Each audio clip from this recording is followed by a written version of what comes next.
good day to feel beautiful. Welcome back to Magna Talks Beauty with me, Shahnaz. And me, Selamane. And we got Kath Halim here. Hey, Hi. how are Thanks you? for coming. I'm great. Thank you for having me. Oh my God.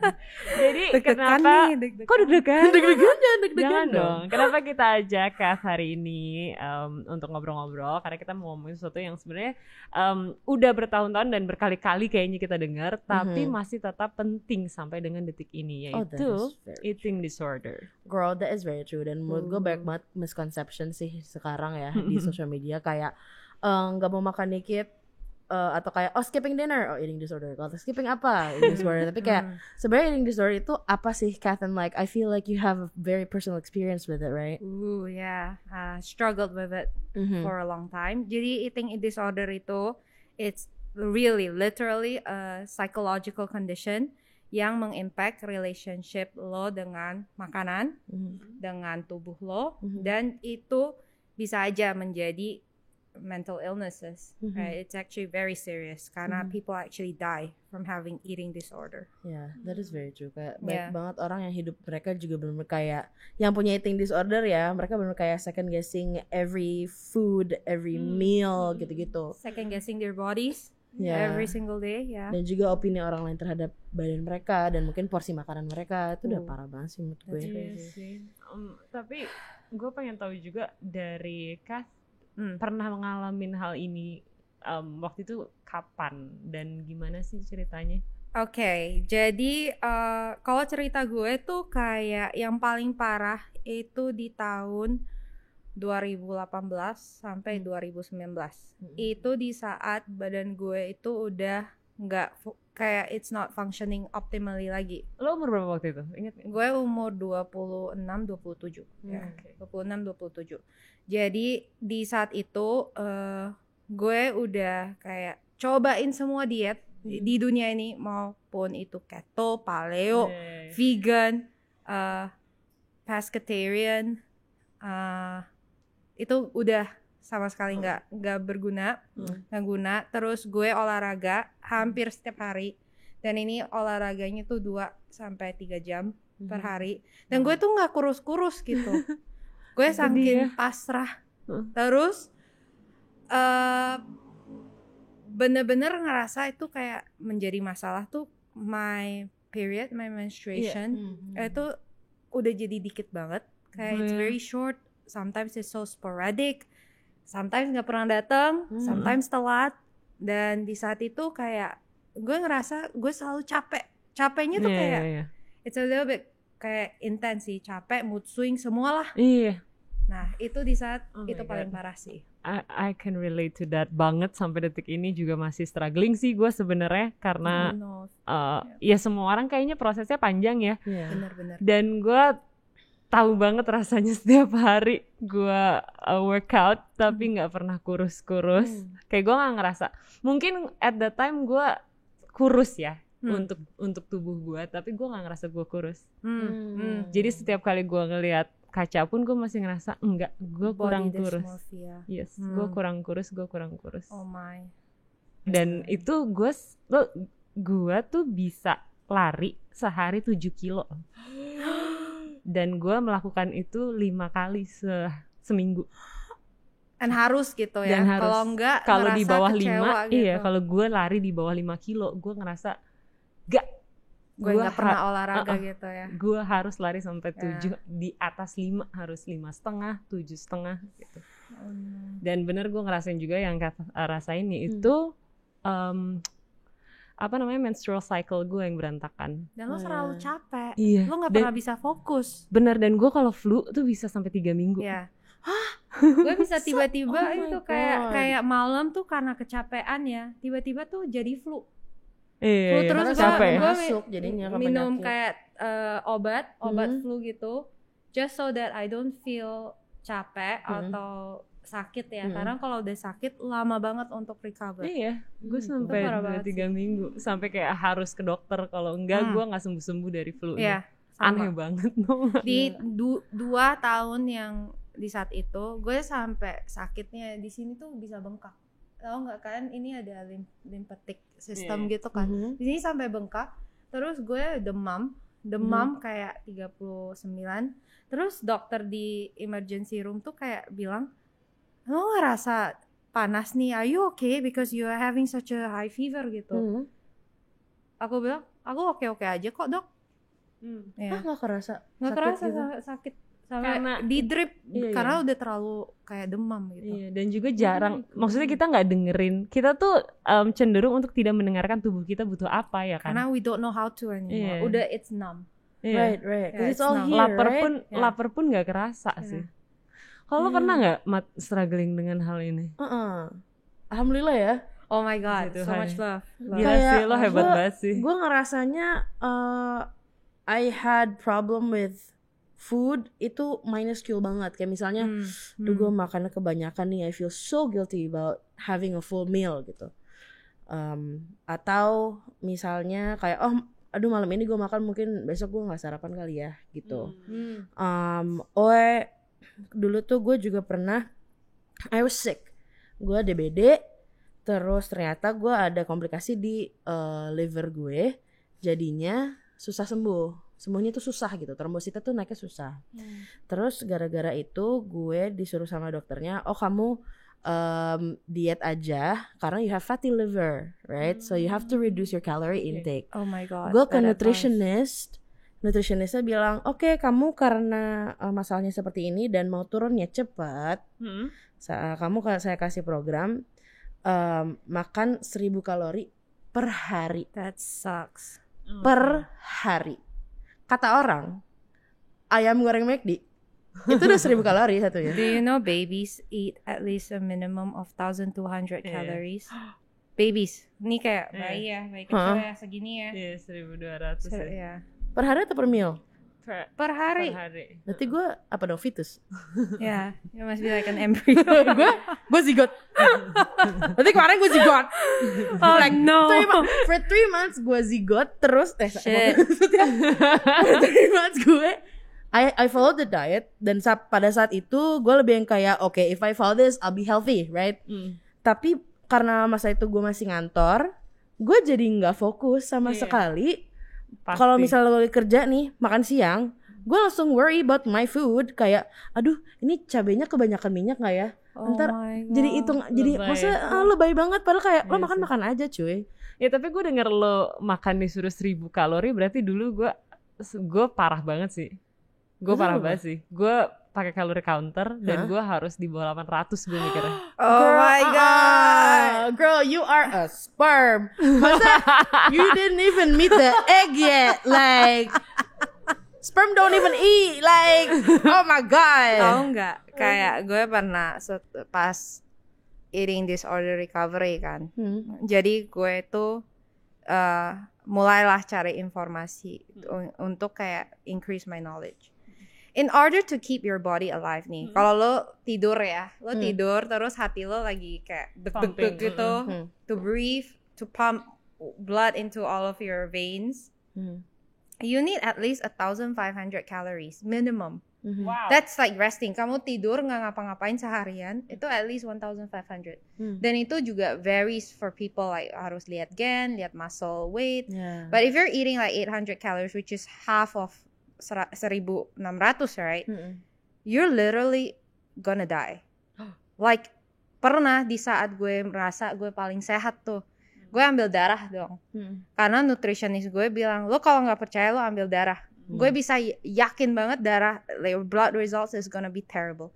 Di saat gue paling sehat nih, gue olahraga setiap hari, makannya kayak 1,200 kalori, gue hampir stroke. Karena my blood cholesterol tuh udah saking tingginya, I can literally get a stroke and heart attack anytime. Oh my god. Ya, thyroid gue nggak berfungsi, kayak my T3 thyroid tuh so low, to a point it's gonna mess up my hormones. Right, so that's the implication. Jadi kayak kita lihat, wah badannya tuh punya muscles, terus kelihatan kurus, bukan berarti sehat. Bukan berarti sehat. That's very true. Ya, But then it's crazy. It's crazy. Bener-bener gila-gilaan karena kita juga kayaknya ngelihat Maksudnya lo buka sosmed gitu, lo ngeliat cewek-cewek with this very thin bodies, terus mereka working out kayak gila-gilaan. Gue pernah cerita deh kayaknya di sini juga ya mengenai gue unfollow beberapa supermodels karena menurut gue kayak gila, I'm done sih, karena menurut gue mengerikan banget apa yang mereka promoting gitu loh. Mereka tuh selalu ngasih lihat gimana caranya mereka workout dan kayaknya nggak perlu amat juga buat kita, tapi gue kalau lihat jadi gue pengen kayak gitu loh. Right. Oh my god, Kayak influencer masuk, culture. iya nggak sih, masuk kepala kita. And I want to go back to like the time Gemat itu disuruh nutritionist told her kalau lo mau hidup sehat lo harus makan 1,000 kalori per day. That is literally the worst advice a nutritionist can ever give you. Jujur, terus yang lebih parah lagi, we talked about BMI scale, right? Yeah. Jadi kayak BMI scale itu dipakai sama this nutritionist clinic ini untuk ngitung kayak your body fat tuh segini, masa kamu segini, lali. Dan kayak sejak gue tahu betapa misleadingnya BMI scale ini yang harusnya itu dipakai untuk mengukur populasi, sekelompok populasi dan bukan satu orang, dan even kayak sampel untuk membuat skala ini itu dari hanya white males. Itu udah misleading banget dan gue kayak wow, berarti gue harusnya nggak percaya dan actually invest money in this nutritionist gitu. Ada kata-kata yang kayak lumayan sering didengerin ya, which is modern health is actually very flawed. Apalagi dengan health, because health is not a look, right? Dan there is a big stigma. Kayak kita kalau misalnya nih kita nanya kita sendiri ya, if we look at a chubbier person, a person who is not skinny or fit, right? Nih contohnya nih, lo pasti punya, aduh dia pasti nggak sehat, dia pasti lazy, dia pasti nggak effort, dia pasti makannya banyak. Which is that is the worst. Fat stigma is so real. Fat phobia is so real. Iya sih. Bahkan teman-teman gue yang makannya paling banyak tuh yang badan yang kecil-kecil. Iya jujur. Iya, banyak banget makannya biasanya. Temen gue kayak literally segini bentuknya nih. Kalau makan padang bisa kayak, dia makan lama banget, tapi banyak. Satu meja habis sama doi. Parah, semuanya dibabat habis.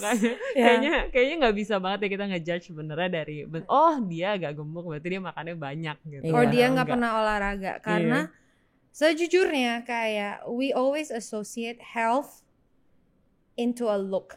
Kita lihat orang yang punya 8 packs, 6 packs, kita asumsi mereka tuh adalah figur yang sehat. Sebenarnya that's not true. Right? When I was at my heaviest, my blood results itu paling sehat. Lebih sehat daripada gue pas olahraga paling berat. Olahraga paling berat, terus makanya paling dikit. Makanya paling sehat, paling clean lah istilahnya. Jadi I felt personally kayak pas gue paling gendut ya. Itu malah gue juga, gendut menurut gue dan menurut BMI, menurut timbangan, malah gue paling sehat. So it's like wow. Santai aja sih. Tapi kapan sih Kat lo mulai kayak ngerasa I need help gitu ketika lo memang struggling dengan eating disorder ini? Jadi pertama kali gue itu cari bantuan itu sebenarnya my friend is a nutritionist, a health coach gitu kan, dan dia belajar lah, dia punya knowledge. Dia bilang kayaknya your diet tuh and your way of fitness tuh udah spinning out of control deh. Karena kalau misalnya putting in so much effort, kok masih nggak kelihatan ya hasilnya sama sekali gitu. Kayaknya you need professional help. Terus gue dengan kayak pedenya gitu, nggak percaya, defensif dulu kayak apaan sih, kayak ya udah deh gue cari deh, gue ngobrol sama nutritionist sama fitness coach yang menjadi kayak coach gue untuk repairing my relationship with my food, my body. Tadinya gue ke dia itu cuma punya satu pertanyaan, how come gue masih nggak bisa kurus nih? Gue effortnya udah maksimal banget nih. Hari pertama dia itu unconventional banget ya. Dia nanya, lo sebenarnya selama ini ngapain aja? Tell me about your lifestyle. Lo olahraga berapa banyak? Lo makan berapa banyak? Terus gue ceritain dong. Dan pertama kali dia bilang, honestly, I think you're just under eating and overworking yourself. Jadi di saat itulah dia bilang, lo nggak percaya gue ngomong apa kan? Lo cobain deh, lo tes hasil darah. lo tes darah, lihat pas tes darahnya balik apakah lo bener sehat. Gue nggak percaya gitu. Ya udah gue tes. Terus pas results keluar, wah kaget banget. Gue kayak oh my god, like my life is all a lie. That's how I felt. Di situ pas lo benar-benar kayak realize kalau damn this healthy lifestyle quote unquote is not healthy for my body and my soul. Iya, dan coach ini untungnya dia tuh tipe orang yang kayak sabar banget ya. Dia bilang ke gue, lo nggak bisa hidup kayak gini, Kat. Kayak lo mau seberapa lama lo masih mau kayak nggak bisa makan yang apa lo mau, lo nggak bisa keluar lo sama teman-teman lo, sama keluarga aja lo nggak bisa makan, because food is a social activity kan. Apalagi kita orang Indo ya. Kalau kita kalau lo nggak bisa punya that food freedom itu satu. Lo mau hidup kayak gini berapa lama lagi? Kalau lo mau hidup kayak gini ya udah nggak apa-apa, lo jangan cari gue gitu. Di saat itu dia bilang, gue akan ngebantu lo untuk mulai makan. Mulai kayak kita harus fix your relationship with your food, your body. Kita harus damai dulu dengan itu. Dan di saat itu gue kan takut banget gendut ya. Gue pertama kali diet tuh umur 13, 14. Gue minum meal replacement diet. Oh my god, 13 tahun. Dan dia bilang, lo mau berapa lama? Sekarang lo umur 26, 27 at that time. Dia bilang, lo udah 10-an tahun kayak gitu, lo masih mau hidup kayak gitu. Terus gue kayak mikir, gue nggak mau sih, gue capek banget. Kayak gue capek banget harus setiap hari mikir, oh my god, gue kapan kurus. Gue literally tidur tuh kayak mungkin besoknya gue kurus kali ya. Mungkin besoknya gue bisa nggak binge eating lagi kali ya. Sih. Dulu gue suka mikir kalau nyamuk bisa nyedot lemak lebih enak kali ya daripada nyedot darah gitu kan. Gue setiap hari tidur pikiran itu, gue setiap bangun pikiran itu. Throughout the day gue kayak mikir, oh my god, gue capek banget, gendut, gue capek banget, olahraga, capek banget gak bisa makan, gak enjoy sama sekali sih. Gue kayak hidupnya tuh, tahu gak kalau kita punya brain kapasitas otak kita kan 100%, gue 100% tuh benar-benar dipakai kayak untuk mikir body tubuh gue itu kayak looks like what, gue makan apa, kapan gue kurus, literally that. Mana ada energi untuk kerjain yang lain. Bener.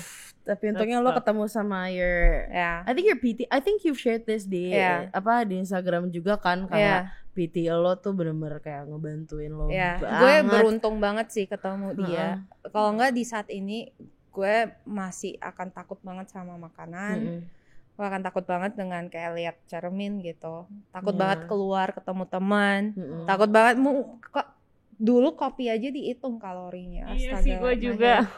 Kopi aja dihitung kalorinya. Gue juga masukin kalori counter. Ya kan makan permen. Oh ini permen kayak apa gitu. Kalau misalnya lo dari umur 13 tahun, lo SMP jajan apa di kantin sekolah? Yang pasti bukan makaroni pedas. Jadi lo makan apa? Gue itu sejak umur 13, gue itu selalu fase yo-yo diet. Gue gendut, kurus terus lagi. Gue extreme diet, kurus lagi. Gue gendut lagi, ya udah extreme diet.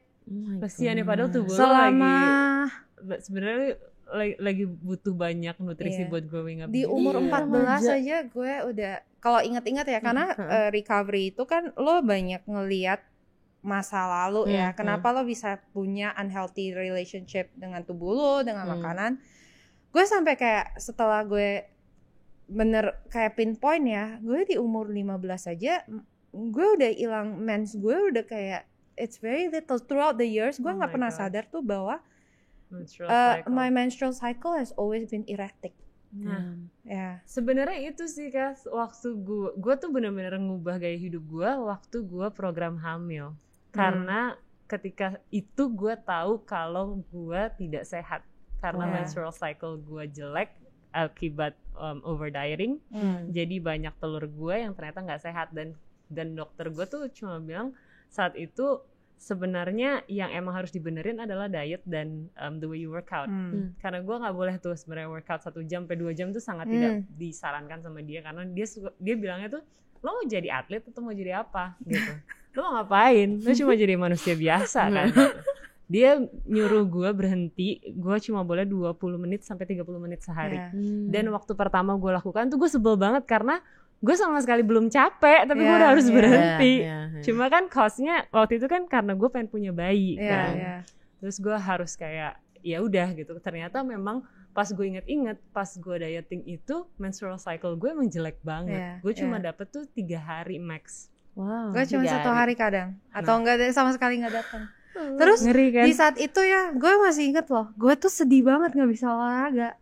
Pas gue lagi recovery kan, gue sama sekali harus bener-bener kayak resting my body. Gue harus bener ubah pikiran gue bahwa gue perlu workout, gue perlu kayak go out there and like kill myself gitu. Terus nggak boleh olahraga kan. Terus gue lihat adik gue olahraga, gue nangis loh.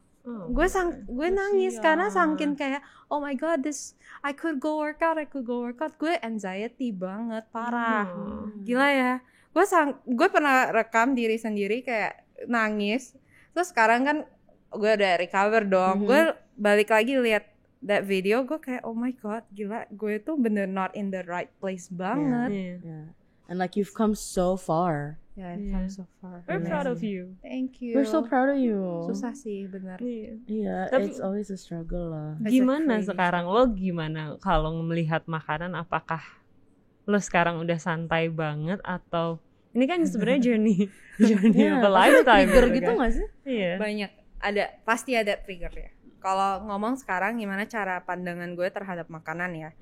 Makanan already I've made peace with it. Jadi nggak ada yang kayak dulu kayak oh my god, gue harus makan sehat. Ini makanan terlalu banyak karbo, terlalu banyak apa gitu, gorengan gitu. Sekarang gue udah bisa accept and I allow myself to eat. Itu jujur life changing banget. Terus ada trigger atau enggak? Sekarang yang paling triggering adalah yang di sosmed gitu. Di sosmed, everybody is like a nutritionist. I don't know why.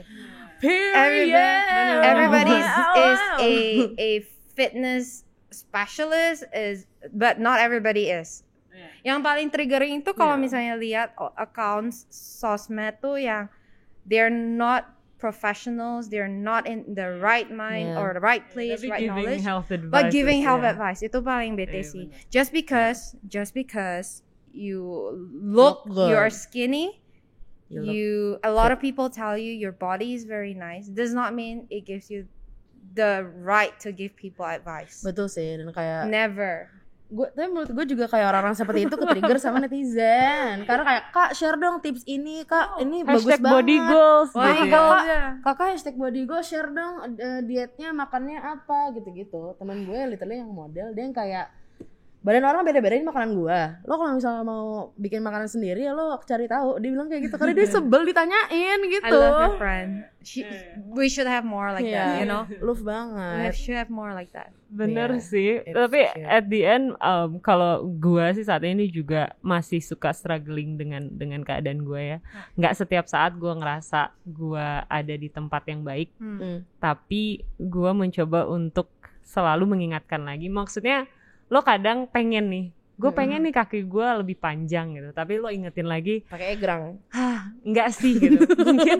mungkin gue bukan Jennie dari Blackpink ya, jadi gue nggak bakal kakinya sepanjang itu gitu. Maksudnya lo yang emang harus terus-terusan ngingetin diri lo kalau lo baik-baik aja kok gitu. That is very true. That is true. Gue juga punya satu pesan sih sebenarnya. I feel like eating disorder is a really really serious problem. Jadi kayak please jangan kayak main ngata-ngatain orang, lo kurus banget, kalau makannya dikit, kalau makannya banyak banget gitu. It's very sensitive. And also if you ever have like body image problems, as we all do, mau umur lo berapapun, mau gender lo apapun, mau keadaan lo kayak apapun, pasti ada aja. I think this is really worth to remember that your body helps you live every day. Be kind to it. Kayak kalau lu luka dia nyoba untuk nyembuhin. Kalau misalnya lo capek dia bilangin lo stretching kali ya. Lo kasih olahraga dikit lo dapat endorfin gitu. Jadi please be kind to your body. Kat ada pesan? Eating disorders are real. Eating disorders are real dan everybody's feelings are valid. Menurutku yang benar-benar help me to really come out of and recover from a disorder tuh is knowledge. Gue sekarang tuh knowledge itu nggak pelit lah orang-orang. Kayak know who to follow on social media. Like you penting. said, siapa yang kayak doesn't serve you, like it's boundaries, right? There's a thing on digital called boundaries juga. It's called blocking people, deleting people. Nggak ada salahnya. Muting, hiding, blocking, hiding, unfollowing, you know, everything. Bener. And I think yang paling penting kita tuh harus re-educate ourselves, right? Re-educate ourselves and diversify what you see on social media. Because it becomes your diet juga kan. Iya. Cara hidup lo kayak harus, like gini, kalau kita, banyak orang tuh fat phobic ya. Sadly. But how do you overcome fat phobia? Is to expose yourself to the thing all the time gitu. So I follow diverse people. I follow people like Amat. I follow people who are just normal human beings. And I remind myself that real life itu nggak juga di social media gitu. Social media is like, it's a side that we all want you to see. Dunia tipu-tipu ya, babes. Ada orang bisa posting ya IG story tuh kayak, oke, gue lagi olahraga. Mungkin orang ini sebenarnya nggak olahraga, dia cuma foto aja gitu. Ya. Bener sih. Baju baru, aku baru belanja dari Peep Station. So I think be really careful with the media that you consume. Then love yourself kayak penting banget. Like Wagamat say itu kayak it's a skill. Jadi nggak overnight juga tiba-tiba lo bisa accept atau cinta diri sendiri ya. Jadi everything is a process and always keep learning. Keep learning, girls and boys and everything. Kurang-kurangin lah liatin Kendall Jenner ya. Kurang-kurangin lama-lama ya. Dan sekali lagi, satu lagi tuh gue juga sangat sering ngingetin siapapun gitu ya, suami gue, siapapun gitu, jangan basa-basi lagi soal appearance orang sih. Lo lagi gemukan ya, lo lagi kurusan ya gitu. Bisa jadi menurut kita itu adalah pintu masuk untuk conversation, tapi bisa jadi itu malah triggering dia untuk sakit hati. Gue ada cerita tuh yang contohnya nih, orang tuh bisa kurus banget karena dia punya kanker. And this is a true story. Someone commented on a friend. Dia bilang, "Oh my God, you're so skinny now. You look so great." And then my friend reacted, "I have cancer."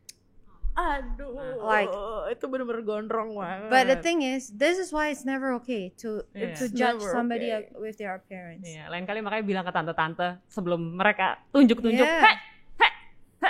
gitu. Apa? Gitu ya. Apa Anda? Mendingan kalau misalnya ke acara keluarga bawa Ines aja deh. Gitu. Ines deh. I'll be your Doberman. Paling gampang. Oh my God.